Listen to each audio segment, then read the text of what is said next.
ముగిస్తూ దేవుని వాక్యంలోనికి నేను వెళ్ళబోయే ముందు ఇంకా వస్తూ ఉన్నారు, కూర్చుంటున్నారు కాబట్టి తొలి పరిచయపు వాటిలో దేవునికి కోపము వచ్చే 2 సందర్భాలు చెప్తాను. అది విన్న తర్వాత మన అంశానికి సంబంధించిన మూలవచనాన్ని చదువుకొని వాక్య ధ్యానంలోనికి వెళ్దాం. దేవునికి కోపము రెప్పించే ఒక సందర్భం, దేవునికి నివారింపశక్యం కాకుండా కోపం తెప్పించే మరొక సందర్భాన్ని నేను మీ ముందు పెడతాను. దేవుని వాక్యంలో నుంచి నిర్గమాకాండం 23వ అధ్యాయం. నిర్గమాకాండం 23వ అధ్యాయం. ఆయన సన్నిధిని జాగ్రత్తగా నుండి ఆయన మాట వినవలెను, ఆయన కోపము రేపవద్దు. ఇందులో మనం చదివిన దాంట్లో దేవునికి కోపం రేగుతుంది. ఎప్పుడు అంటే అక్కడ 2 మాటలు రాయబడ్డాయి. ఏంటి ఆ 2 మాటలు చెప్పండి? అంటే ఒకటే మాట 2 అర్థాలుగా మనం భావిద్దాం. మీరు జాగ్రత్తగా వినుంటే చెప్పగలరు.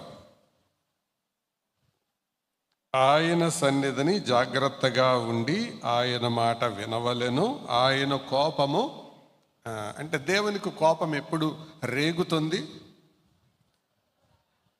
ఆయన సన్నిధిలో జాగ్రత్తగా ఉండనప్పుడు, రెండవది ఆయన మాట విననప్పుడు.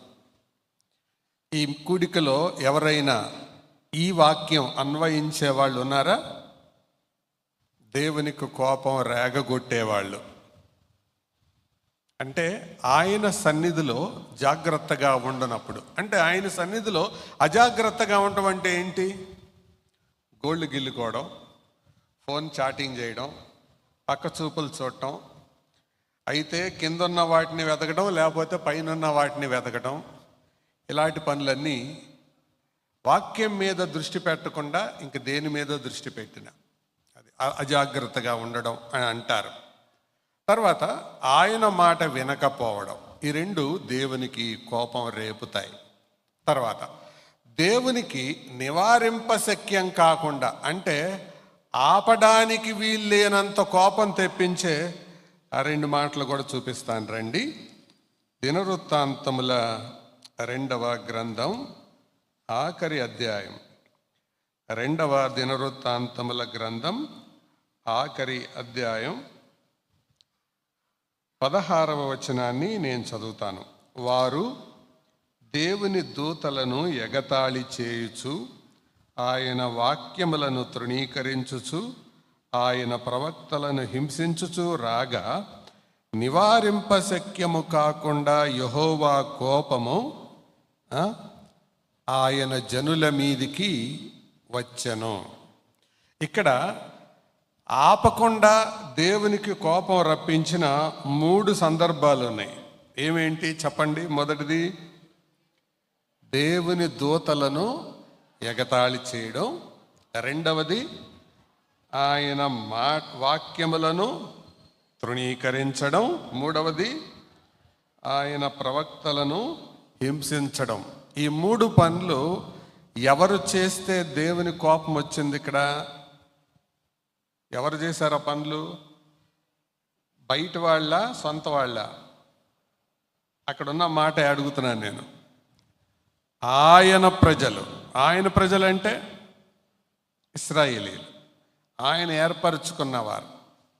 అంటే ఆయన మాటను, ఆయన వాక్యములను ఎవరు తృణీకరించినా ఆయన కోపం నివారింపశక్యము కాకుండా. నివారింపశక్యం కాకుండా అంటే అర్థం ఏంటి? ఆగమన్నా ఆగడనమాట, ఆపమన్నా ఆపడు. అది కాబట్టి ఈ 2 మాటలు జ్ఞాపకం పెట్టుకుందాం. మొదటి మాట ఏం చెప్పాను నేను? దేవునికి కోపం రేగే 2 సందర్భాలు. దేవునికి నివారింపశక్యము కాకుండా కోపము వచ్చే 3 సందర్భాలు. ఓకే, మన ధ్యాన భాగంలోనికి మనం వెళ్దాం రండి. ఎఫెసీయులకు రాసిన పత్రిక 4వ అధ్యాయం. ఎఫెసీ పత్రిక 4వ అధ్యాయము 13, 14, 15 ఈ 3 వచనాలు చదువుకుందాం.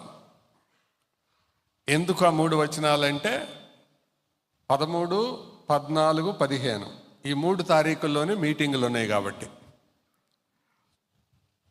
ఓకే, చదువుకుందాం. 13 నేను చదువుతాను, 14 మీరు చదవండి, 15 అందరం కలిసి చదువుదాం.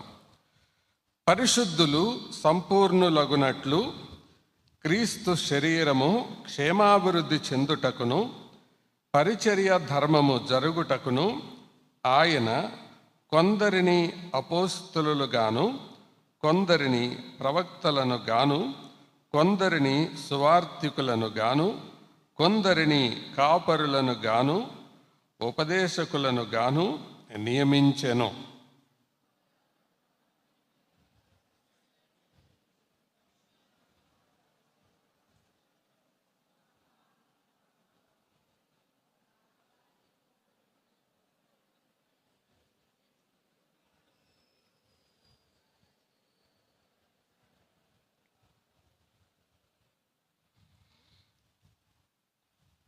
ప్రేమ కలిగి సత్యము చెప్పుచు క్రీస్తు వలె మనం అన్ని విషయములలో ఎదుగుదము. మంచిది. మబ్బు మందిరం బయట పట్టింది అనుకున్నాను, లోపల వాళ్ళకు కూడా పట్టినట్టు అనిపించింది మీరు చదివే విధానం. ఓకే, ఏదేమైనా జాగ్రత్తగా దేవుని మాటలు విందాం. 15వ వచనం మన మూల వచనాన్ని మరొకసారి అందరం కలిసి చదువుకుందాం. ప్రేమ కలిగి సత్యము చెప్పుచు క్రీస్తు వలె ఉండుటకు మనం అన్ని విషయములలో ఎదుగుదము. ప్రార్థన చేద్దాం. పరిశుద్ధుడవైన నమ్మదగిన తండ్రి, సర్వాధికారివైన దేవ, మీ పాదాలకు వందనాలు, స్తోత్రాలు. మీ రక్తము చేత విమోచించుకున్న మీ పిల్లలను బట్టి, మీ సంఘమును బట్టి, ఇక్కడ జరుగుతున్న పరిచర్యను బట్టి కృతజ్ఞతాస్తుతులు చెల్లిస్తూ ఇన్ని సంవత్సరాలు సంఘమును కాచి కాపాడి భద్రపరిచి అభివృద్ధి పరిచినందుకే వందనాలు చెల్లిస్తూ మీ కృపగలిగిన బాహులకు ఈ 3 దినాల కూడికలు, అందులో చేయబోతున్న సహవాసం, వినిపించబోయే వర్తమానాలు దీవెనకరంగా ఫలభరితంగా ఉండునట్లు కృపదయచేయమని. బయట ప్రతికూల వాతావరణం ఉంది, అయినా అనుకూలంగా కూర్చొని మీ మాటలు వినే అవకాశాన్ని మీరు మాకు అనుగ్రహించారు. చాలామంది దూర ప్రాంతాల నుంచి ప్రయాణమై వచ్చారు, మరికొద్దిమంది ప్రయాణాలలో ఉన్నారేమో. బలపరచండి. ఆశ కలిగిన ప్రాణమును తృప్తిపరిచే దేవ, ఈ సంవత్సరానికి మీరిచ్చిన ఈ వాక్య తలంపు, లేఖన భాగాన్ని బట్టి కృతజ్ఞతాస్తుతులు చెల్లిస్తూ ఈ విషయాలలో మీరే మహిమ, ఘనత, ప్రభావం పొందినట్లుగా మీరు మాకు ఆత్మ ద్వారా సహాయం చేయమని, మీ పక్షంగా నిలబడిన నిష్ప్రయోజకుడనైన నన్ను మరుగుపరిచి బలపరిచి మీ ప్రజల యొక్క క్షేమం కొరకై విరిచి వాడుకోమని మా ప్రభువును రక్షకుడైన యేసుక్రీస్తు నామమున వినయంతో నిరీక్షణతో వేడుకుంటున్నాము తండ్రి. ఆమేన్. ప్రభునందు ప్రియులారా, ఎఫెసీయులకు రాసిన ఈ పత్రిక విశిష్టమైన పత్రిక అని బైబిల్ వ్యాఖ్యానకర్తలు చెబుతుంటారు. ఒక వ్యాఖ్యానకర్త ఇలాగన్నాడు: ఎఫెసీ పత్రిక ఈ క్రైస్తవ పత్రికలలో క్రొత్త నిబంధన గ్రంథములో ఒక రాణి లాంటి పుస్తకం అని. పౌలు చెరసాలలో నుంచి రాసిన పత్రికలలో ఎఫెసీ పత్రిక కూడా ఒకటి. అయితే పౌలు రాసిన పత్రికలన్నీ దాదాపు మొదటి భాగంలో సిద్ధాంతం, రెండవ భాగంలో ఆచరణ ఉంటాయి. ఈ పత్రికలో కూడా 6 అధ్యాయాలు ఉన్నాయి. మొదటి 3 అధ్యాయాలలో డాక్ట్రిన్ని, 4 నుండి 6 అధ్యాయాల్లో డ్యూటీని, అంటే మొదటి భాగం విశ్వాసులకున్న భాగ్యాలు, 4 నుంచి 6 వచనాల వరకు విశ్వాసులు కలిగి ఉండవలసిన బాధ్యతలు, ఈ 3 సమంగా చెప్పాడు. క్రైస్తవ జీవితంలో ప్రతి విశ్వాసి ఈ రెండిటిని సమగ్రంగా అర్థం చేసుకోవాలి. ఎందుకు అంటే ఒట్టి భాగ్యాలే పొంది బాధ్యతలు లేకుండా బతకడం విచ్చలవిడితనానికి దారితీస్తుంది. ఒకవేళ భాగ్యాలు లేకుండా కేవలం బాధ్యతలే కలిగి బ్రతకటం బానిసత్వానికి దారితీస్తుంది. మళ్ళా చెప్తున్నాను, ఒట్టి భాగ్యాలే ఎరిగి బ్రతికితే బాధ్యతలు లేకుండా ఉంటే విచ్చలవిడిగా అయిపోతారు.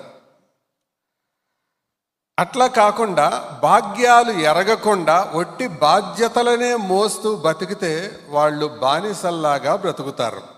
ఈ రెండిటి మధ్య సమతుల్యతను దేవుని వాక్యం స్పష్టంగా ప్రస్తావిస్తుంది. మొదటి 3 అధ్యాయాలలో యేసుక్రీస్తులో మనకు దొరికిన భాగ్యాలు కనబడతాయి. 4 నుంచి 6 అధ్యాయాలలో యేసుక్రీస్తునందు మనపై ఉంచబడిన బాధ్యతలు కనబడతాయి. ఈ 2 సమంగా ఉండాలి. అప్పుడే క్రైస్తవ జీవితం సమతుల్యంగా ఉంటుంది. అదే బ్యాలెన్స్డ్ క్రిస్టియన్ లైఫ్. అందులో ఈ 4వ అధ్యాయాన్ని ఒక 3 భాగాలుగా మనం విభజించుకుంటే, ఈ ఆచరణలో భాగంగా మొదటి 13 వచనాలలో వారి మధ్య ఉండే డిస్యూనిటీ, అంటే వారి మధ్య ఉండే అనైక్యత గురించి మాట్లాడుతున్నాడు పౌలు. అనైక్యత ఉండకూడదు అని చెప్పటానికి మొదటి 13 వచనాలు రాశాడు. 14 నుండి 16 వచనాల వరకు వారి మధ్యలో ఉండే అపరిపక్వత గురించి రాశాడు. ఆ తర్వాత 17 నుండి 32 వచనాల వరకు వారిలో ఉండే అపవిత్రత గురించి ప్రస్తావించాడు. ఈ 3 మాటలు, మొదటిది అనైక్యత, రెండవది అపరిపక్వత, మూడవది అపవిత్రత. భాగ్యాలు సరిగ్గా ఎరిగిన వాళ్ళు బాధ్యతలు కలిగి బ్రతుకుతారు. అయితే కొన్ని పర్యాయాలు బాధ్యత రాహిత్యంగా ప్రవర్తించినందువలన అటువంటి విశ్వాసులు సంఘములో అనైక్యతకు కారణమవుతారు. ఎందుకు అవుతారంటే వారు అపరిపక్వత కలిగి ఉంటారు. వారు అపరిపక్వత కలిగి ఉన్నప్పుడు వారిలో అపవిత్రత కనపడుతుంది. అదే ఈ 4వ అధ్యాయం యొక్క సారాంశం. కాబట్టి మనం ఈ ఉదయకాలం దేవుని వాక్యాన్ని ధ్యానిస్తూ ఉండగా ఈ 2వ భాగంలోని అపరిపక్వత అనే మాటను మనం జ్ఞాపకం చేసుకుందాం. అందుకనే ఈ సంవత్సరం అంశంగా మనము అన్ని విషయములలో క్రీస్తు వలె ఉండుటకు ఎదుగుదము అని వ్రాయబడింది. మనకు అది ఇవ్వబడింది. క్రీస్తు వలె ఉండడానికి ఎదగడం. మొట్టమొదటిగా గ్రోత్, ఎదుగుదల గురించి నేను కొన్ని మాటలు చెప్తాను. ఎదుగుదల చాలా ప్రాముఖ్యమైనది. యానన్ అనే ఒక ఆయన ఇలాగన్నాడు, when growth stops decay starts. It is true with the organisms and also organisations అన్నాడు. అంటే ఎదుగుదల ఎక్కడ ఆగిపోతుందో క్షీణత అక్కడ ఆరంభమవుతుంది. అది శరీర ధర్మశాస్త్రములోను అలాగే సంస్థల నిర్మాణములోను అది వాస్తవం. ఎదుగుదల ఆగిపోయాక క్షీణత ప్రారంభమవుతుంది. When growth stops decay starts. ఎదుగుదల ఆగిపోయినప్పుడు క్షీణత ఆరంభమవుతుంది. అక్కడ దాకెందుకు, మనకే అర్థమయ్యేలాగా చెబుతాను, వినండి. ఒక చిన్న బిడ్డ పుట్టినప్పుడు ఎన్ని సంవత్సరాల వరకు పెరుగుతాడు? హైట్ మాట్లాడుకుందాం, చెప్పండి, పర్వాలేదు, ఏం కాదు. 18 సంవత్సరాల వరకు పెరుగుతాడు. ఎట్లాగా? నిలువుగా. ఆ తర్వాత ఎలా పెరుగుతారు? నిలువుగా ఆగిపోద్ది, అడ్డంగా పెరుగుతారు. అడ్డంగా పెరిగిన తర్వాత నిలువుగా 18 ఏళ్ళు పెరుగుతారు, అడ్డంగా ఒక 40 ఏళ్ళు, అంటే ఆ తర్వాత 40 వరకు పెరుగుతారు. అక్కడ నుండి జంట రోగాలు అంటుకుంటాయి, జంట నగరాల వాళ్ళకి అందరికి కూడా. మీకు తెలుసు ఆ జంట రోగాలు ఏంటో. అక్కడి నుంచి అది తినకూడదు, ఇది తినకూడదు, అదొద్దు, ఇదొద్దు అని నెక్స్ట్ ఏమవుతుంది? రిస్ట్రిక్షన్ చేసుకున్న తర్వాత క్రమంగా ఏమవుతారు? సన్నబడిపోవడం, తగ్గిపోవడం జరుగుతుంటుంది. అంటే ఎదుగుదల ఎప్పుడైతే ఆగిపోయిందో క్షీణత అప్పుడు ప్రారంభమవుతుంది. అందుకని ఆయన అన్న మాట అది వాస్తవం. When growth stops, decay starts. It is true with the organisms and also organisations. సంస్థలైనా అదే సూత్రం, శరీరమైనా అదే సూత్రం. కాబట్టి ప్రియులారా, ఎదుగుదాం అనేది ఒక మంచి అంశం. మనలో ఎదుగుదల ఆగిపోయిందంటే అది ప్రమాదం. కాబట్టి మొదటిగా అసలు వాట్ ఈజ్ గ్రోత్ అనేది చెప్తాను. ఎదుగుదల అంటే ఏంటి అంటే ద ప్రాసెస్ ఆఫ్ ఇంక్రీజింగ్, అంటే అభివృద్ధి చెందడం. ఆ ప్రక్రియనే ఎదుగుదల అని అంటారు. రెండవదిగా ఎదుగుదలలోని కోణాలు ఏంటి అనేది మనం చూస్తే what are the areas of growth. మనం ఏ కోణాలలో పెరగాలి అని చూస్తే దేవుని వాక్యమైన బైబిల్లో యేసు ప్రభు గురించిన అద్భుతమైన మాట అది వ్రాయబడింది. అది చదివితే మంచిది. లూకాసు వార్త 2వ అధ్యాయం. లూకాసు వార్త 2వ అధ్యాయం. ఒక మనిషి ఎలా పెరగాలో యేసు ప్రభు వారి జీవితంలో నుండి మనం నేర్చుకుందాం. లూకా 2:52.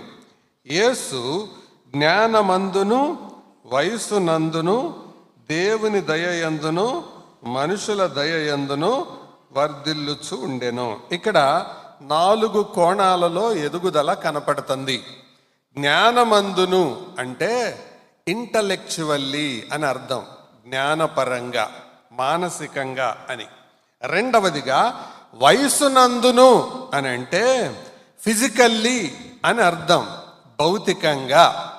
మూడవది దేవుని దయయందును అని అంటే ఫిజికల్లీ, ఆత్మీయంగా.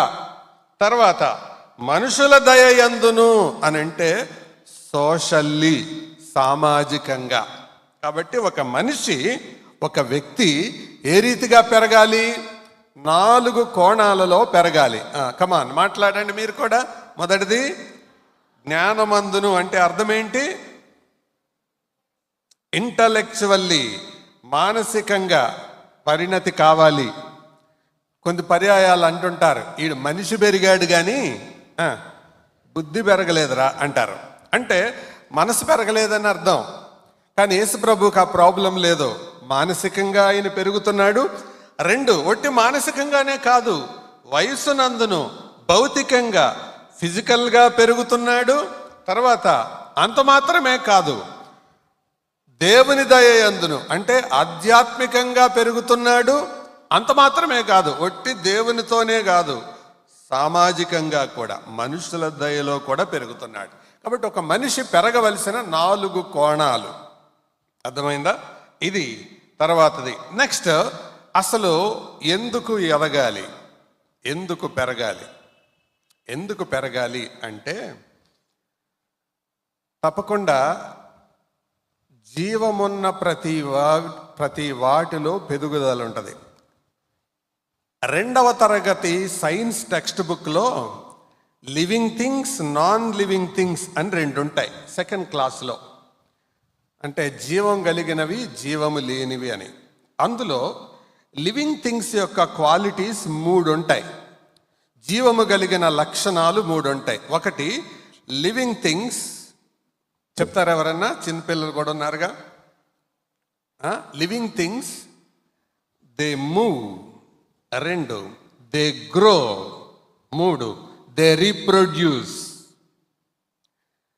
జీవము కలిగినవి కదులుతాయి, జీవము కలిగినవి పెరుగుతాయి, జీవము కలిగినవి తమలాంటి మరికొన్నిటిని ప్రత్యుత్పత్తి చేస్తాయి, లివింగ్ థింగ్స్. సో దీన్ని బట్టి మనకు అర్థమయ్యేది ఏంటంటే, growth is the proof of life. ఎదుగుదల అనేది లోపటి జీవితానికి మూలం, అది రుజువు. కాబట్టి నీలో జీవము అనేది ఉంటే తప్పకుండా ఎదుగుదల అనేది ఉంటుంది. జీవము లేనప్పుడు ఎదుగుదల ఉండదు. సహోదరులారా, సహోదరీలారా, ఎదుగుదల ఎందుకు ప్రాముఖ్యమైనది, ఎందుకు ఎదగాలంటే నీలో జీవం ఉన్నది అని రుజువు చేయడానికి.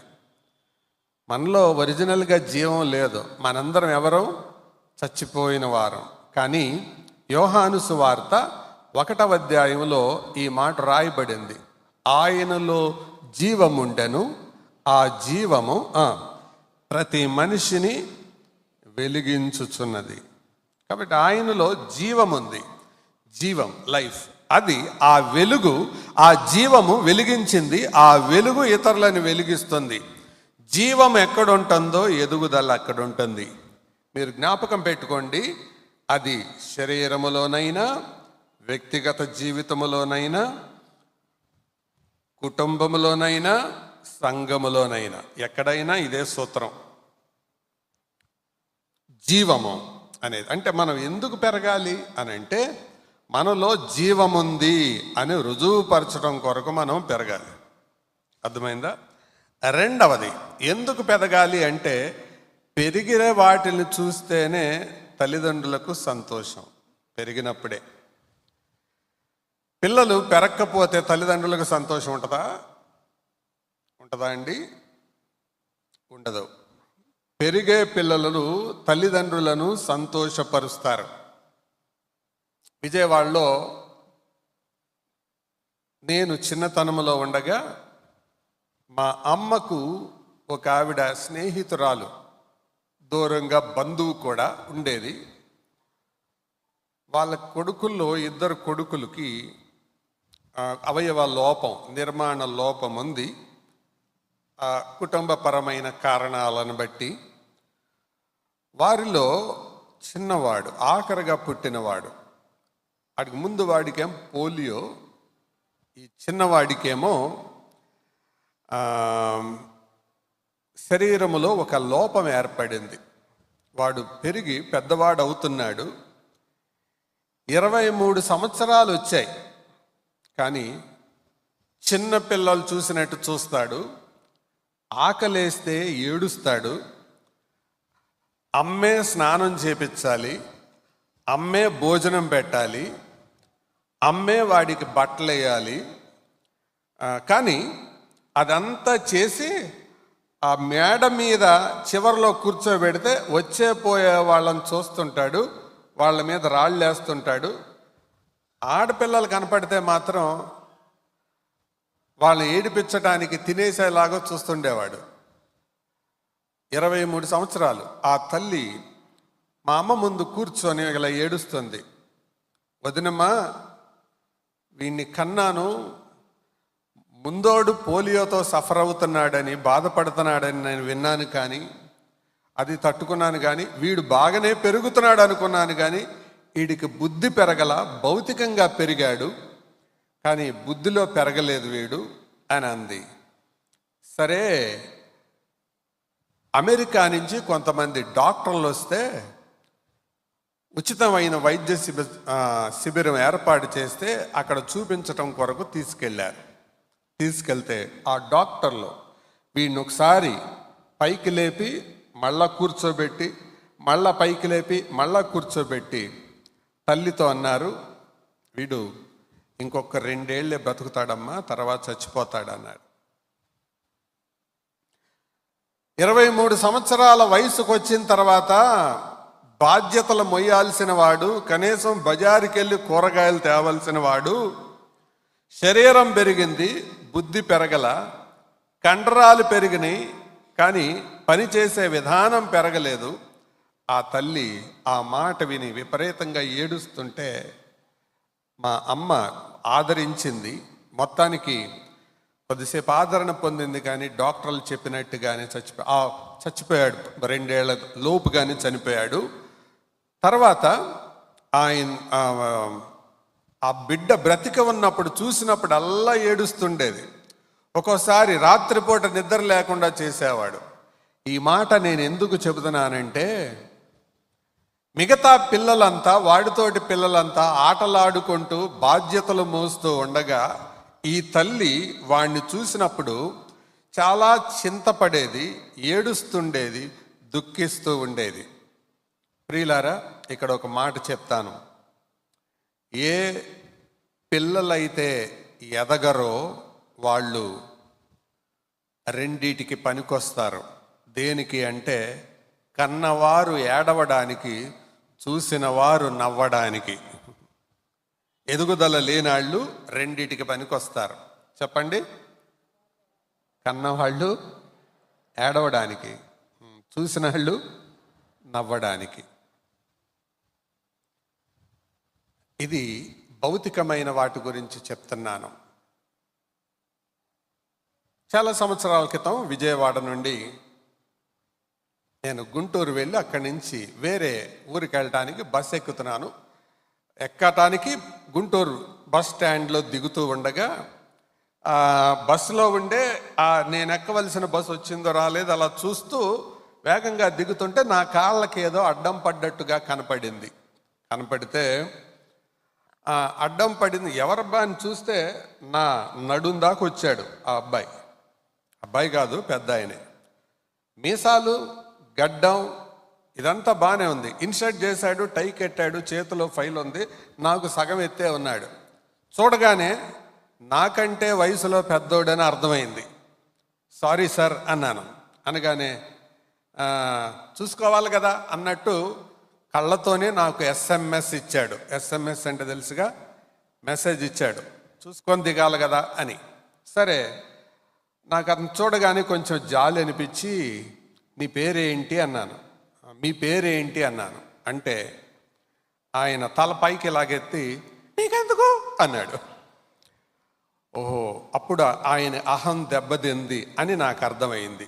ఎందుకు అహం దెబ్బతిందంటే, ఆయన గడ్డం, ఆయన రూపురేఖలు అవన్నీ వయసుకు తగ్గట్టుగా ఉన్నాయి, కానీ ఆయన యొక్క ఎత్తు 2వ తరగతోడి ఎత్తులాగుంది, బ్యాలెన్స్ అవట్లా.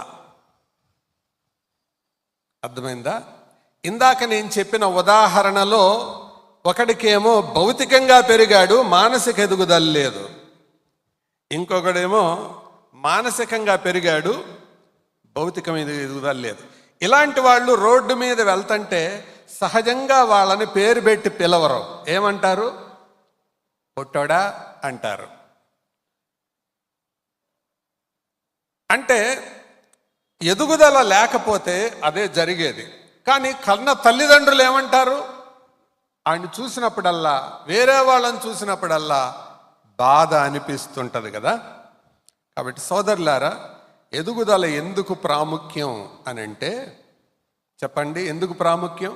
ఎదుగుదల లేకపోతే కన్నవారిని ఏడిపించటానికి, చూసిన వారిని నవ్వించడానికి పనికొస్తాం. ఈ ఎత్తులో ఉన్న వాళ్ళు ఎక్కడ పనికొస్తారు చెప్పండి? మీరు ఎక్కడుంటారు? ఈ చిన్న ఎత్తులో, కొద్దిగా ఎత్తులో ఉన్న వాళ్ళు ఎక్కడుంటారు? సర్కస్ల్లో ఉంటారు. ఏం పని చేస్తుంటారు? వాళ్ళని ఏమంటారు? బఫూన్స్ అంటారు. వాళ్ళు చేసే పనులు ఏంటి? ఇతరులను నవ్వించటం. వాళ్ళ మనసుల్లో ఎంత బాధ ఉన్నా అవతల వాళ్ళని నవ్వించటం. కాబట్టి ఎదుగుదల లేని వారిగా మనం మిగిలిపోతే జరిగేది అదే, పర్యవసానం అదే. అందుకే ఈ ఉదయకాలం ఎదుగుదలపై దృష్టి పెడదాం. మంచిది. తర్వాత మాట చెప్తాను. ఈరోజు మనం నేర్చుకోబోతున్న అంశం ఏంటంటే ఆధ్యాత్మిక ఎదుగుదల. అదే బైబిల్ రాసింది, మనం ఆలోచించబోయేది కూడా అదే, స్పిరిచువల్ గ్రోత్, ఆధ్యాత్మికమైన ఎదుగుదల. Grow in the spirit, growing in the spirit. ఆధ్యాత్మికమైన ఎదుగుదల గురించి మనం ఆలోచించబోతున్నాం. దేవుని వాక్యం ఆధ్యాత్మికమైన ఎదుగుదల గురించి ప్రస్తావిస్తుంది. ఇక్కడ చెప్పింది కూడా అర్థం అదే. క్రీస్తు వలె ఉండుటకు మనం అన్ని విషయములలో ఎదుగుదము అని అన్నారు కదా.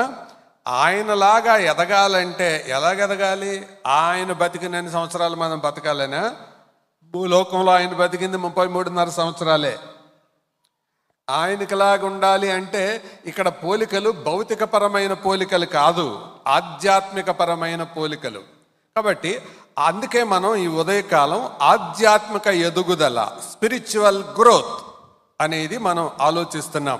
దీనికి నిర్వచనం చెప్తాను, వినండి లేదా రాసుకోండి. What is spiritual growth? ఆధ్యాత్మిక ఎదుగుదల అంటే ఏంటి?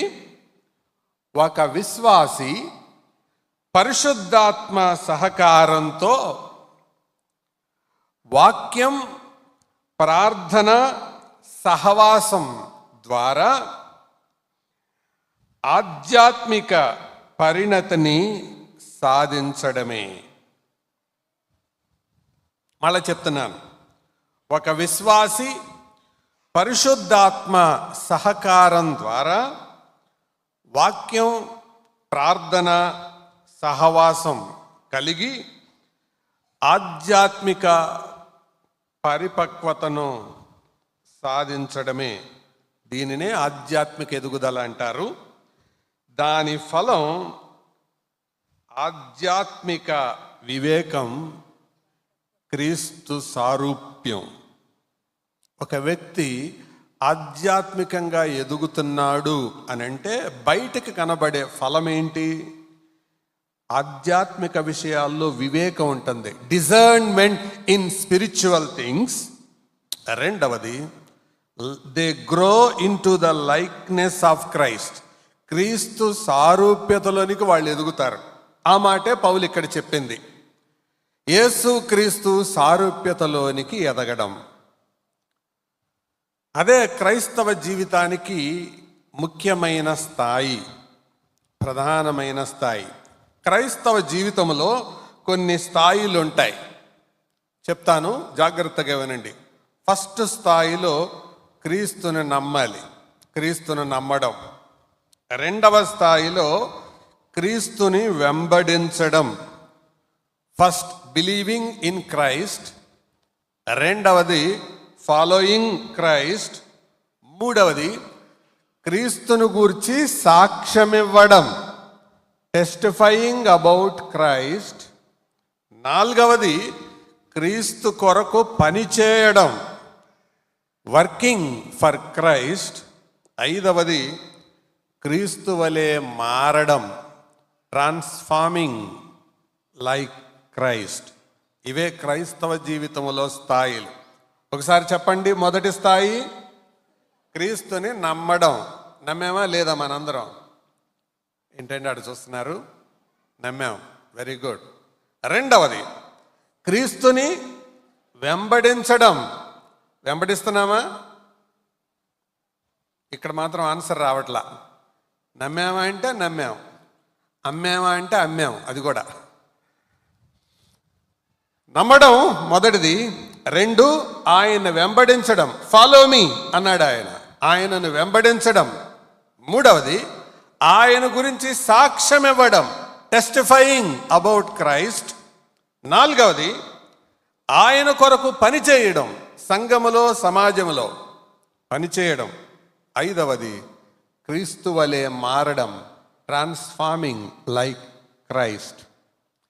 భూలోకంలో మనం ఉండగా యేసు క్రీస్తు వలె మారం ఎప్పటికీ, కానీ మారుతూ ఉండాలి.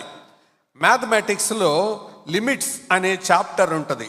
ఆ లిమిట్స్ అనే చాప్టర్లో ఎక్స్ టెన్స్ టు ఇన్ఫినిటీ అని ఉంటుంది. అంటే ఎక్స్ అనంతం వైపు ప్రయాణిస్తుంది అని దాని అర్థం. ఎక్స్ అనంతానికి ఎప్పుడు వెళ్తుంది? ఎప్పుడూ వెళ్ళదు, కానీ వెళ్తూనే ఉంటుంది. అలాగే క్రైస్తవుడు యేసుక్రీస్తు వలె మారుతూ ఉండాలి, ఆయన వలె ఉండడానికి ఎదుగుతూ ఉండాలి. ఎప్పటి వరకు ఎదుగుతాం మనం? పూర్తిగా భూలోకములో ఉండగా అవదు. ఒకానొక దినం రాబోతుంది, అప్పుడు ఆయన ఉన్నట్టుగా మనం ఉంటాం. అప్పటి వరకు భూలోకములో ఆయన వలె మనం మారుతూ ఉండాలి, మారుతూ ఉండాలి. అలా ఆ దినాలలో విశ్వాసులను చూశారు కాబట్టి, ఆ దినాలలో శిష్యులను వాళ్ళు చూశారు కాబట్టి, అరే వీళ్ళు క్రీస్తుల్లాగున్నారా, వీళ్ళు క్రీస్తుల్లాగున్నారా అని ఆ పదం వల్ల క్రైస్తవులు అని మారిపోయింది. క్రైస్తవులు అంటే అర్థం ఒక వర్గానికి పెట్టిన పేరు కాదు. యేసుక్రీస్తుల్లాగా వీళ్ళు బతుకుతున్నారు, వాళ్ళకలాగా వీళ్ళు మాట్లాడుతున్నారు, ఆయనకలాగా వీళ్ళు ప్రవర్తిస్తున్నారని వారిని ఎగతాళి చేయడానికి, వారిని వేరు చేసి మాట్లాడటానికి పెట్టిన పేరు అది. మరి మనం క్రీస్తులాగా మారుతున్నామా ఆలోచించండి. అందుకనే దేవరాజు గారు ఒక పాట రాశారు, దినదినంబు యేసుకు దగ్గరగా చేరుతా, అనుక్షణంబు యేసుని నా మదిలో కోరుతా. దినదినంబు యేసుకు దగ్గరగా చేరుతా అని పాట పాడతాం కదా. నా వైపు చూడండి అందరూ. 2020లో కంటే 21లో, 21లో కంటే 22లో, 22లో కంటే 23లో, 23 కంటే 24లో, 24 కంటే 25లో యేసుక్రీస్తుకి దగ్గరయ్యారా, దూరం అయ్యారా? గుండె మీద చెయ్యేసుకొని చెప్పండి, గుండె ఆగిపోతే నా పూచి కాదు.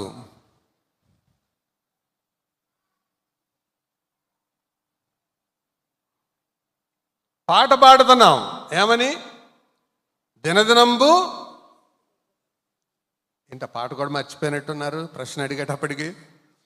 దినదినంబు యేసుకు దగ్గరగా చేరుతా అని పాడుతున్నాం. మరి దగ్గర అవుతున్నామా, దూరం అవుతున్నామా? మీ మనస్సాక్షికి, మీ అంతరాత్మకి ఏమనిపిస్తుంది? Are you coming closer? దగ్గరకు వస్తున్నట్టు అనిపిస్తుందా, దూరం జరుగుతున్నట్టు అనిపిస్తుందా? ఒకవేళ దూరంగా ఉండి ఆ పాట పాడితే అబద్ధం అంటారు దాన్ని. అబద్ధం అంటే ఏంటో తెలుసా? మాటకి బాటకి మ్యాచింగ్ కుదరకపోతే దాన్నే అబద్ధం అంటారు. మన పాటకు మన మాటకు, మన మాటకు మన బాటకు సంబంధం కుదరనప్పుడు అది అబద్ధం అవుతుంది. కాబట్టి క్రీస్తు వలె ఉండడానికి ఎదుగుదాం. అంటే ఆయనను చూసిన వారు మనల్ని చూడాలి, మనల్ని చూసిన వారు ఆయనను చూడాలి. అదే క్రైస్తవ జీవితం యొక్క సారాంశం. అదే అండి పీక్. ఆధ్యాత్మికంగా ఎదగడం అని అంటే అర్థం అది. Okay, right. ఇది ఇంత మట్టుకు మనం జ్ఞాపకం ఉంచుకుందాం. విశ్వాస జీవితంలో మనం ఎదుగుతూ ఉండాలి. ఎప్పటి వరకు? ప్రభు వచ్చేదాకా, లేదా మనం ఈ లోకాన్ని విడిచిపెట్టేదాకా. తర్వాత ఎందుకు ఆధ్యాత్మికంగా ఎదగాలి అనే దానికి మరొక కారణం చెప్తాను. It is heavenly father's wish. అది పరలోకపు తండ్రి యొక్క కోరిక. ఎందుకు మనం ఎదగాలి అని అంటే పరలోకపు తండ్రి యొక్క కోరిక. ఆ మాట మీకు చదివిస్తాను రండి. రోమాపత్రిక 13వ అధ్యాయం, రోమాపత్రిక 8వ అధ్యాయం, 8వ అధ్యాయం 29వ వచనం. ఎందుకనగా తన కుమారుడు అనేక సహోదరులలో జ్యేష్ఠుడగనట్లు అందరం కలిసి చదువుదారండి. దేవుడు ఎవరిని ముందుగా ఎరిగెనో వారు తన కుమారునితో సారూప్యము గలవారగుటకు. అందరు చదవండి అన్నమాట. వారు తన కుమారునితో సారూప్యము కలవారగుటకు వారిని ముందుగా నిర్ణయించారు.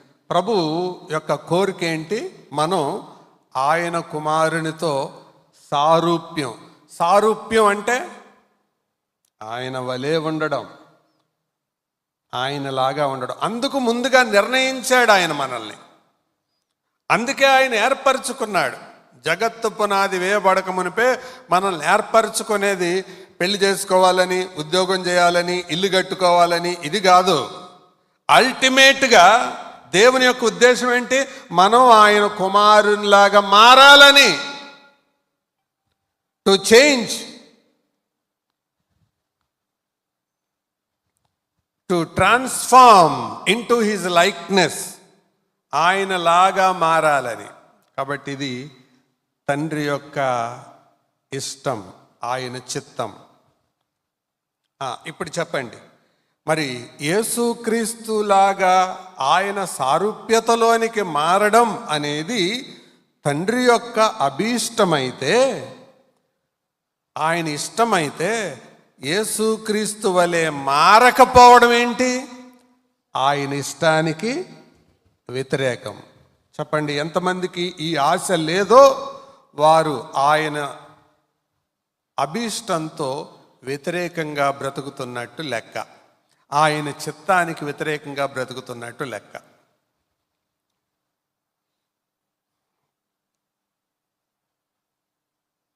లోకంలో ఎవరైనా మరొకరిని అభిమానిస్తే వాళ్ళకలాగా ఉండాలని ఇష్టపడుతుంటారు. ఆ మధ్య ఒక ఆయన బట్టలు వేసుకున్నాడు, కొంచెం విచిత్రంగా ఉంది. ఏంటి అని, విశ్వాసి కదా, ఇలాంటి బట్టలు వేసుకున్నాడు ఏంటి అని పక్కన ఆయన, ఇలాంటి డ్రెస్ వేసుకున్నావు ఏంటంటే ఆయన అంటున్నాడు, పక్కన ఆయన చెప్తున్నాడు, అన్న అది గ్యాంగ్ లీడర్ డ్రెస్ అన్న అంటున్నాడు. అంటే ఆయనకి ఆ యాక్టర్ అంటే అభిమానం అంట, అందుకని ఆయనకు లాగా చూసిన వాళ్ళకి కనపడాలని. ఇంకొక ఆవిడ ఒక విచిత్రమైన డ్రెస్ వేసుకొని వచ్చింది. ఏంటంటే ఇది ఐశ్వర్యారాయ్ డ్రెస్ అంట. అంటే ఆవిడంటే అభిమానం. అంటే లోకములో ఎవరినైతే అభిమానిస్తారో వారి వలె ఉండడానికి ఇష్టపడతారు కదా. మరి మనం నమ్ముకున్న జీవము కలిగిన దేవుణ్ణి అనుసరించే మనం ఆయన యొక్క సారూప్యతలోనికి, ఆయన యొక్క అడుగుజాడలలోనికి, ఆయన వలె ఉండడం కొరకు, ఎదగడం కొరకు మన పైన ఆ బాధ్యత ఉంది కదా. ఆ బాధ్యత మనం మొయ్యకపోతే ఆయన చిత్తానికి అనుకూలమైనట్ట వ్యతిరేకమైనట్ట? చెప్పండి, వ్యతిరేకమైనట్టు. అందుకే ఆధ్యాత్మికంగా ఎదగాలి. ప్రియులారా, ఇది మొదటిది. రెండవది, it is not only father's wish, it is also father's command. It is also common command. అందరికీ ఉన్న ఆజ్ఞ, సాధారణమైన ఆజ్ఞ. మళ్ళా చదువుదాం రండి, ఎఫ్ఎస్సి పత్రిక 4వ అధ్యాయం 15వ వచనం. ప్రేమ 4:15 తీశారు అందరూ? ఎఫ్ఎస్సి 4:15.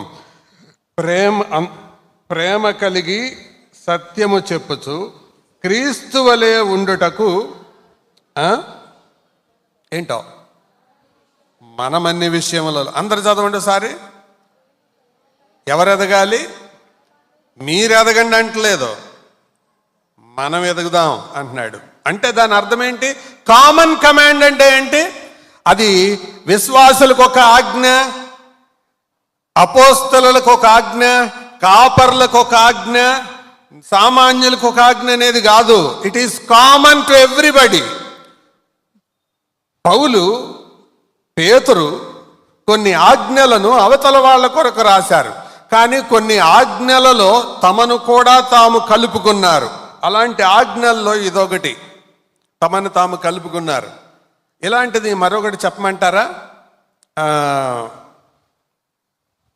కొరింథీ, నేను బైబిల్ రెఫరెన్స్ చెప్తాను, మీలో ఎంతమంది చూడకుండా చెబుతారో ట్రై చేయండి, కాపీ కొట్టద్దు. రెఫరెన్స్ చెప్తాను, అంటే అది బైబిల్లో వెల్ నోన్ వర్స్. సేవకులు మాట్లాడద్దు, విశ్వాసులకు అవకాశం ఇస్తున్నా నేను. 2వ కొరింథీ పత్రిక చూడకుండా 5వ అధ్యాయం 10వ వచనం.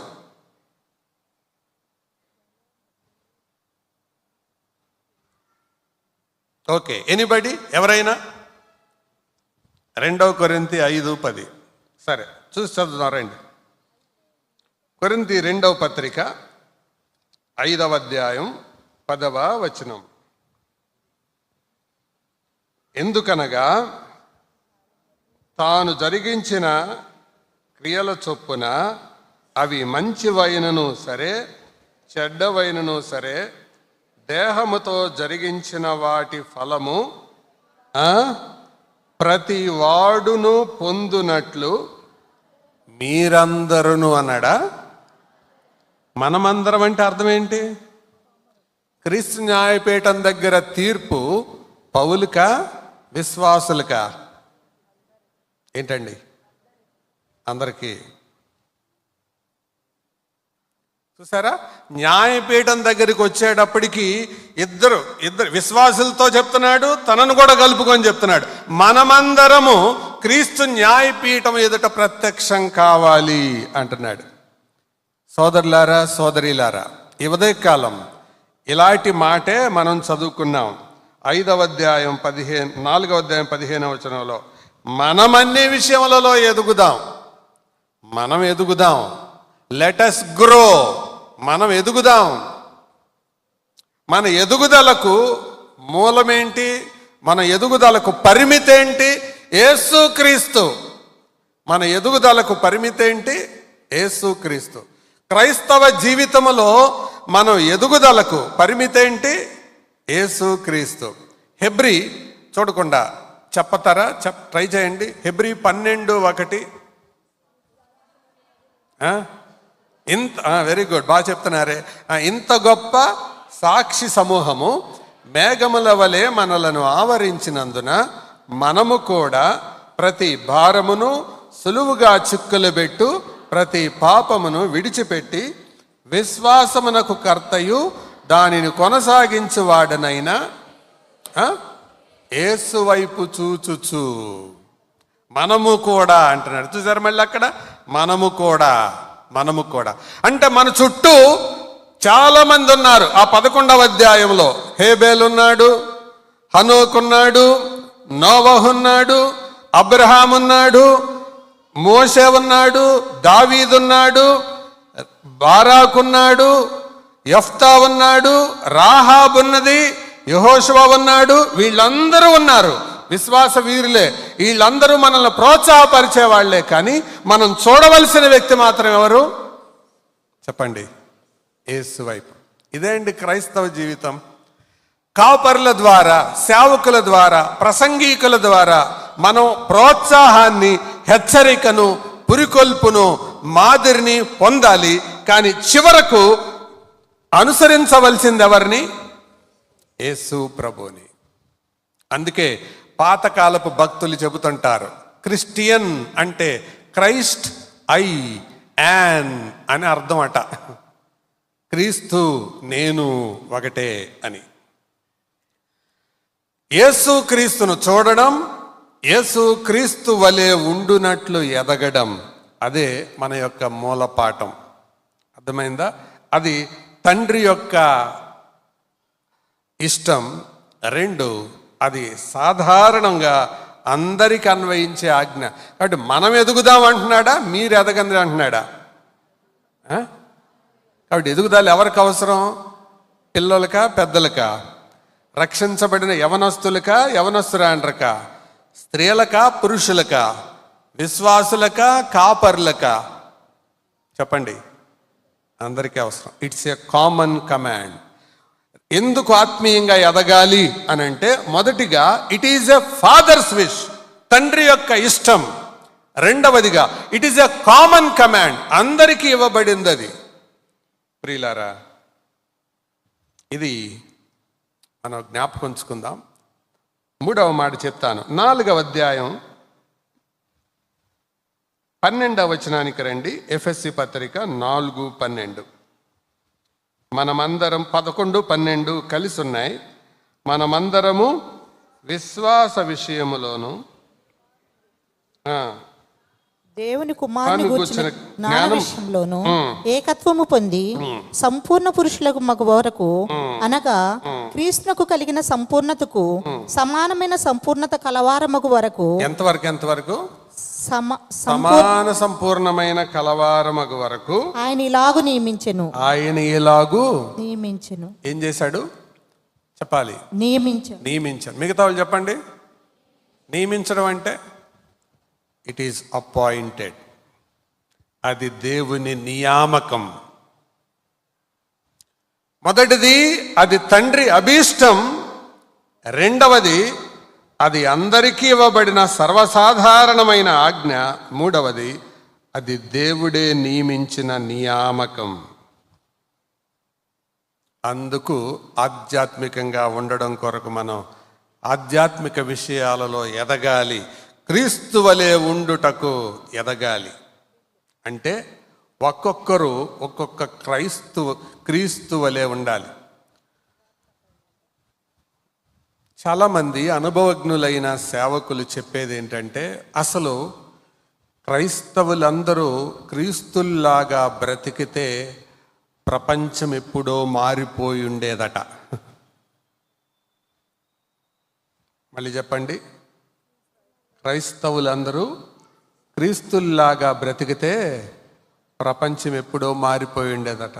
దాని కొరకే గాంధీజీ గారు ఇలాగన్నాడు, I like Christ but I don't like Christians. క్రీస్తు అంటే నాకు ఇష్టమే, కానీ క్రైస్తవులంటే నాకు ఇష్టం లేదు.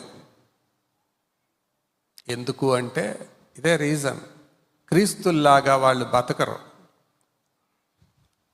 They profess Christ but they don't practise Christ. యేసు ప్రభు గురించి చెబుతారు, కానీ యేసు ప్రభుని వాళ్ళు పాటించరు, అనుసరించరు. ప్రియులారా, దేవుడు మనతో ఈ ఉదయకాలం ఈ సంగతులు మన ఎదుటకు తీసుకొని వస్తుండగా దేవునికి మనల్ని మనం అప్పగించుకోవాలి. ప్రభువా, నా క్రైస్తవ జీవితంలో నేను చాలా పర్యాయాలు ఎదుగుటను నిర్లక్ష్యం చేశాను, నన్ను క్షమించండి. ఈ కూడికలలో ఎదుగుట కొరకై నేను తీర్మానించుకుంటున్నాను అని చెప్పాలి. చెప్పండి. ఆధ్యాత్మిక ఎదుగుదల ఎందుకు అవసరం? 3 కారణాలు. మొదటి కారణం, అది తండ్రి అభీష్టం. రెండవ కారణం, అది సర్వసాధారణమైన ఆజ్ఞ, అందరికి ఇవ్వబడిన ఆజ్ఞ, ఒక గుంపుకి వర్గానికి కాదు. మూడవది, అది తండ్రి యొక్క దేవుని యొక్క నియామకం, దేవుడు నియమించాడు, అంతే. ఇప్పుడు ఇక్కడ చూడండి, అందరూ వచ్చి స్త్రీలందరూ ఇటు కూర్చుంటున్నారు. స్త్రీలు వచ్చి ఇటు కూర్చున్నారు అనుకోండి, కూర్చోండి. ఎందుకమ్మా అటు కూర్చున్నారంటే, మాకు చెప్పారండి అటు మా ఇష్టం అండి అని అంటే ఏమంటారు? అట్లా కుదరదు, మీరు ఇటువైపే కూర్చోండి అంటారు. ఎందుకు? అదొక నియమం, ఆ నియమాన్ని పాటించాలి. నియమాన్ని పాటించకపోతే ఒప్పుకుంటారా? మరి ప్రభు ఒక నియమాన్ని నియమించాడు. మీరు క్రీస్తు సారూప్యతలోనికి రావాలి అనేది నియమం, ప్రిన్సిపల్, సూత్రం. సూత్రం పాటించకపోతే ప్రమాదం. సూత్రాలు ఎట్లా ఉంటాయో తెలుసా? ట్రైన్ వస్తుంది, రైల్వే ట్రాక్ మీద విశ్వాసి నిలబడితే గుద్దుద్దా ట్రైను, అవిశ్వాసి నిలబడితే గుద్దుద్దా? It depends on one principle. విశ్వాసికైనా సూత్రం అదే, అవిశ్వాసికైనా సూత్రం అదే. వేగంగా వచ్చేదానికి ఎదురు వెళ్ళకూడదు, అదొక నియమం. డాబా ఎక్కి దూకితే విశ్వాసి కింద పడతాడా, అవిశ్వాసి కింద పడతాడా? ఏంటండి, ఎవరన్నా కింద పడతారు, అదొక నియమం. యాక్సలరేషన్ డ్యూ టు గ్రావిటీ, గురుత్వాకర్షణ నియమం. ఎవరికైనా నియమం ఒకటే. యేసుక్రీస్తు వలె ఆయన సారూప్యతలోనికి మారడం, it is a principle, it is an ordination, it is an appointment. ఎదగాలి, అంతే. There is no other, so there is no other alternative. తప్పకుండా ఎదగాలి. ఎదక్కపోతే పరలోక తండ్రికి మనం బాధ కలిగిస్తాం. దేవుని యొక్క అభీష్టానికి వ్యతిరేకంగా బ్రతికిన వారం అవుతాం. సాధారణ ఆజ్ఞను మీరిన వారం అవుతాం. దేవుని నియామకానికి వ్యతిరేకంగా దిశలో వెళ్ళిన వాళ్ళం అవుతాం. అందుకే మనం ఎదుగుదాం. ఎంత మంచి మాట అన్నాడండి పౌలు, ప్రేమ కలిగి సత్యము చెప్పుచు మనం అన్ని విషయములలో క్రీస్తు వలె ఉండడానికి ఎదుగుదాం. ప్రియులారా, ఇక్కడ మరికొన్ని సంగతులు నేను చెప్పి ఈ ఉదయం సెషన్ నేను ముగిస్తాను. What is not growth? What is not spiritual growth? ఆధ్యాత్మికమైన ఎదుగుదల అంటే ఏంటి కాదు అది చెప్తాను. What is not spiritual growth అంటే నీవు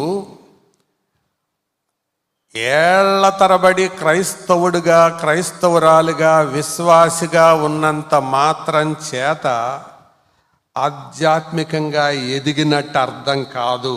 అంటే నీ ఆధ్యాత్మిక వయస్సును బట్టి నీ ఆధ్యాత్మిక ఎదుగుదలను చెప్పలేం.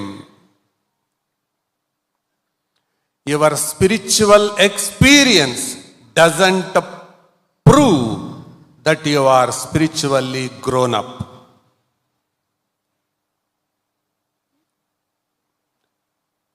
నువ్వు రక్షించబడి 30 ఏళ్ళు 40 ఏళ్ళు అయి ఉండొచ్చు, కానీ రక్షణ విషయంలో ఇంకా మరుగుజ్జుగానే ఉండొచ్చు.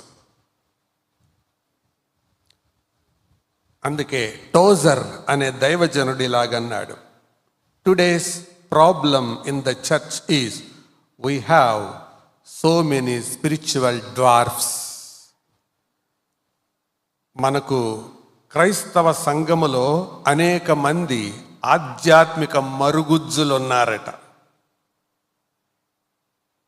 చెప్పడానికి చెబుతారు ఏమని, మేము రక్షించబడి ఇప్పుడా అండి, ఎప్పటి నుంచో విశ్వాసులమండి అని. కానీ వాళ్ళల్లో క్రీస్తు ఎంతవరకు కనబడతాడు? అది ఏమీ లేదు.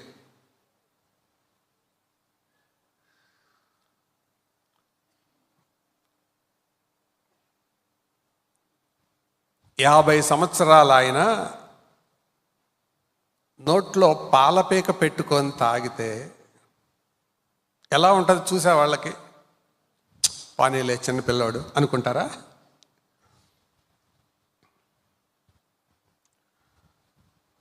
ఒక సంవత్సరం పిల్లోడో 6 నెలల పిల్లోడో నోట్లో పాలపీక పెట్టుకొని తాగితే ముచ్చటగా ఉంటుంది.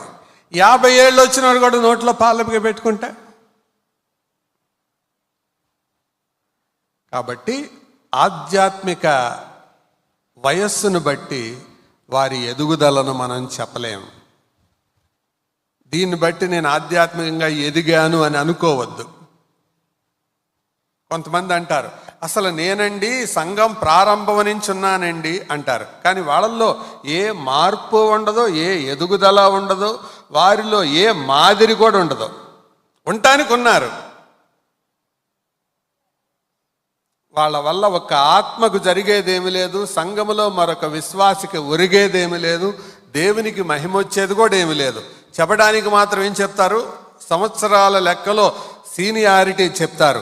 సీనియారిటీలో ఆరితేరిపోయారు కానీ సిన్సియారిటీలో ఆరిపోయారు. ప్రియులారా, అందుకనే ఆధ్యాత్మిక వయస్సును బట్టి ఆధ్యాత్మిక ఎదుగుదలను మనం చెప్పలేం. రెండవది, వాక్య జ్ఞానాన్ని బట్టి ఆధ్యాత్మిక ఎదుగుదలను చెప్పలేం. Knowledge in the word of God is not proof that you are grown up spiritually. ఒకవేళ వాక్యాన్ని బట్టే బాగా ఎదుగుదలను గనక తీసుకుంటే మనందరికంటే బాగా ఎదిగినవాడు ఎరిగినవాడు ఎవరంటే సాతానుడు. మరి అది ఆత్మీయ ఎదుగుదల అంటామా? అసలు వాక్యమైన ఆయన దగ్గరికే వాక్యం తీసుకొని వచ్చాడు ఆయన. యేసు ప్రభువుకున్న పేరుల్లో ఒక పేరేంటి? వాక్యం. ఆది యందు వాక్యం ఉండెను. చెప్పండి. ఆ వాక్యము దేవుని యొద్ద ఉండిన వాక్యము దేవుడైన ఆ వాక్యమే కృపాసత్య సంపూర్ణుడిగా మన మధ్య నివసించాను. ఆయన పేరే వాక్యం. వాక్యమైన ఆయన దగ్గరికి వాక్యం తీసుకొని వచ్చాడు. అంటే ఎంత నాలెడ్జ్ ఉండాలి. కానీ అది ఆత్మీయ ఎదుగుదల అందామా? నో.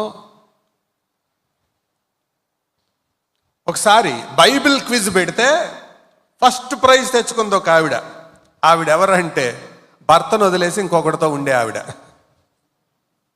నిజంగా జరిగింది చెప్తున్నాను. అంటే బైబిల్ క్విజ్లో అరగంట పెట్టిన దాన్ని 10 నిమిషాలే రాసేసింది. ఫస్ట్ ప్రైజ్ ఆవిడకే. ఇంకా చెప్పనా, ఫస్ట్ ప్రైజ్కి సెకండ్ ప్రైజ్కి డిఫరెన్స్ ఫస్ట్ ప్రైజ్ 48 అయితే సెకండ్ ప్రైజ్ 35. ఇంత డిఫరెంట్ మార్జిన్తో 10 నిమిషాల్లో ఎగ్జామ్ పూర్తి చేసిన ఆవిడ ప్రవక్తనలో పతనమైంది. అంటే ఇప్పుడు బైబిల్ క్విజ్లో 48 వచ్చినాయి కాబట్టి అది ఆధ్యాత్మిక ఎదుగుదల అంటారా? చెప్పండి. నో.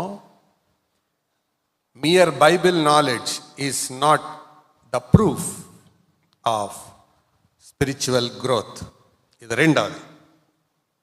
మూడవది, దేవుని కోసం కార్యాలు కార్యక్రమాలు చేయడం ఆధ్యాత్మిక ఎదుగుదల కాదు. కొంతమంది మీటింగులు వస్తే చాలా బిజీగా ఉంటారు, పనులు చేస్తారు, చెయ్యాలి. కానీ ఉత్తమమైనదేంటి? కూర్చొని వాక్యం వినడం. నేను ఒకసారి విశాఖపట్నం వెళ్తే ఒక ఆయన నన్ను రిసీవ్ చేసుకొని చాలా బాగా, అసలు ఏ బరువు మోయనివ్వల, కాళ్ళు కింద పెట్టకుండా, కడుపులో నీళ్ళు కదలకుండా చూసుకున్నాడు 2 రోజులు కూడా. కానీ ఒక్కరోజు కూడా వాక్యం వినలా. ఎక్కడంటే మనకు కుదరదండి, ఇదే పనులు తిరుగుతుంటానండి అన్నాడు. యేసు ప్రభు పరిభాషలో చెప్పాలంటే అతడు చేసేది మంచిదే కానీ ఉత్తమమైనది కాదు. మార్త చేసింది మంచిది, మరియ చేసింది ఉత్తమమైనది. Good never can be the best. Good వేరు, బెస్ట్ వేరు. తెలుసుగా సూపర్లేటివ్ డిగ్రీస్ తెలుసా? Good, better, best. Good comparative degree, better good positive degree, better comparative degree, best superlative degree. మంచి పనులన్నీ ఉత్తమమైనవి కావు. కార్యాలు కార్యక్రమాలు చేసి నేను చాలా ఆత్మీయంగా ఎదిగిపోయాను అనుకుంటారు. నో, జాగ్రత్త, ప్రమాదం ఉంది. ఒకవేళ ఈ కార్యాలు కార్యక్రమాలు రక్షణ పొందకుండా చేస్తే అది యేసు ప్రభు ముందు తీర్పు తీర్చబడడానికి తప్ప దేనికి పనికిరావు.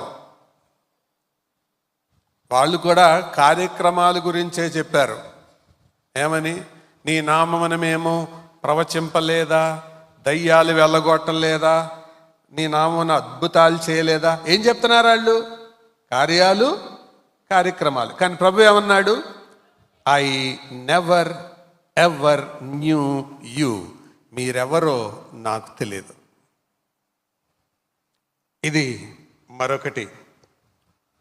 తర్వాతది, ఆస్తిలో సంపదలో అభివృద్ధి పొందడం ఆత్మీయమైన ఎదుగుదల కాదు. ఆస్తిలో అభివృద్ధి పొందడం, సంపదలో అభివృద్ధి పొందడం ఆత్మీయమైన ఎదుగుదల కాదు. అయితే ఆత్మీయ ఎదుగుదల కలిగిన వాళ్ళు అది పొందొచ్చు, కానీ ఇది ఉన్నందువల్ల అది ఉన్నట్టు కాదు. అందుకే పోయిన సంవత్సరమా క్రితం సంవత్సరమా ఆ అంశాన్ని మనం కలిగి ఉన్నాం కదా ఇక్కడే. ప్రియుడ, నీవు నీ ఆత్మలో వర్ధిల్లుచున్న ప్రకారం నీవు అన్ని విషయాల్లో వర్ధిల్లాలని. అంటే నువ్వు ఆత్మలో వర్ధిల్లుతున్నావు, మిగతా విషయాల్లో కొంచెం వెనకబడ్డావు, వాటిల్లో కూడా నువ్వు ముందుకుండాలని నేను కోరుకుంటున్నాను అన్నాడు. అంటే ఆత్మీయంగా ఎదుగుతున్నాడు, కానీ మిగతా విషయాల్లో వెనకబడ్డాడు. కాబట్టి ఆత్మీయ ఎదుగుదల వేరు, ఆర్థిక ఆరోగ్య విషయాల్లో ఎదుగుదల వేరు. ఆర్థిక విషయాల్లో ఎదిగినంత వలన ఆత్మీయ విషయాల్లో ఎదిగినట్టు అర్థం కాదు. ఒకవేళ అదే అర్థమైతే మనకంటే టాటా, బిర్లా, అంబానీ, అదానీ వాళ్ళు బాగా ఆత్మీయంగా ఎదిగినట్టు లెక్క. అది ఆత్మీయ ఎదుగుదల అంటారా? చెప్పండి. కాదు. ప్రియులారా, ఈ మాటలు మనం జ్ఞాపకం ఉంచుకుందాం. ఆత్మీయ ఎదుగుదల అంటే ఆత్మలో ఎదుగుదల. మరి మన ఆత్మలను దేవుడు పరీక్షించి చూస్తే ఎన్ని లోపాలు కనపడతాయి? ఈ ఉదయకాలం పరీక్షించుకుందాం. తల వంచండి, ప్రార్థించుకుందాం. పునాదిగా, ప్రారంభంగా, పరిచయంగా చెప్పబడిన ఈ మాటలు క్రీస్తు వలె ఉండడానికి అన్ని విషయాలలో మనం ఎదుగుదాం. ఆ మిగతా విషయాలు మనం తరువాత దేవుని దాసుల ద్వారా నేర్చుకుందాం. ఎదుగుదలను నీ ఆధ్యాత్మిక వయసుతో కానీ, నీ ఆధ్యాత్మిక కార్యక్రమాలతో కానీ, నీ ఆర్థిక విషయాలతో కానీ ఆధ్యాత్మిక ఎదుగుదలను పోల్చలేం, తోచలేం. మరి ఆయన సన్నిధిలో మనం ఉండగా ప్రారంభములో విన్నట్టు జాగ్రత్తగా ఉండి ఆయన మాట విన్నాం. ఇప్పుడు పరీక్షించుకొని ప్రభువుకు మనల్ని మనం అప్పగించుకుందాం.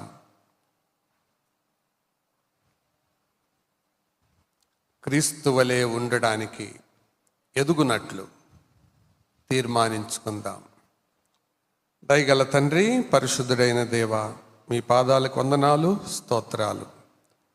ఈ ఉదయకాలం మొదటి సెషన్లో మీరిచ్చిన వాక్య తలంపును బట్టి కృతజ్ఞతాస్తుతులు చెల్లిస్తున్నాం.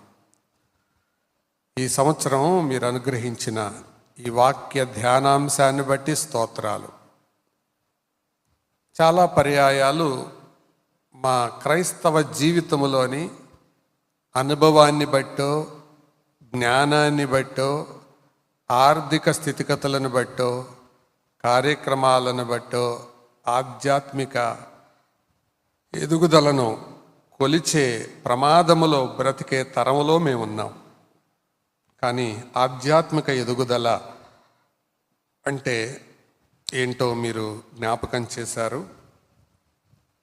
తర్వాత మేము ధ్యానం చేయబోతున్న అంశాలు మా అందరి వినికిడిలో దీవించమని మా ప్రభువు రక్షకుడైన యేసుక్రీస్తు నామమున చేరవచ్చిన మమ్మల్ని అందరినీ మీకు అప్పగిస్తూ, తర్వాత మాట్లాడబోయే మీ దాసుని మీకు అప్పగిస్తూ వినయంతో వేడుకుంటున్నాము తండ్రి.